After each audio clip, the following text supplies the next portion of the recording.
नाजरीन, Telangana news today की खबरों में आपका खैर मकदम है। आइए देखते हैं चंद तफसीलात। और एक अपील करता हूं साथियों, 139 साल पुरानी कांग्रेस पार्टी का बहुमत गौरवशाली इतिहास है।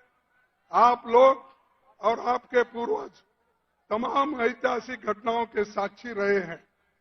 इस मौके पर मैं देश भर के कांग्रेस जनों से अपील करता हूं कि वे पार्टी से जुड़े विभिन्न भाषाओं के पुराने साहित्य, फोटो, महत्वपूर्ण नेताओं के पत्र और ऐतिहासिक दस्तावेज को पार्टी के दिल्ली हेडक्वार्टर में स्कैन करके भेजें। उनको वेरीफाई करके चुनिंदा दस्तावेजों को हम कांग्रेस के आर्काइव में रखेंगे। जिनसे दस्तावेज मिलेंगे उनका नाम भी लिखेंगे। ये इतिहास के पन्नों में जाएगा।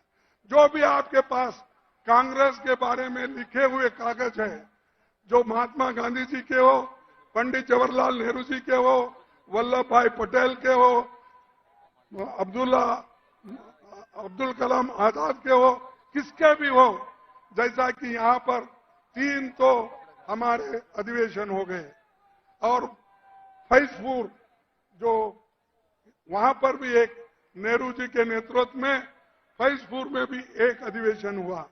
उस अधिवेशन में जो आंखों देखी हालात उस वक्त के जो लिखा पड़ी है, अगर किसी के पास भी है तो आप हमको भेज दीजिए, ताकि हम कांग्रेस ऑफिस में जो हमारा नया बिल्डिंग बन रहा है उसमें रखेंगे। आगे आने वाले बच्चों को एक मार्गदर्शन होगा।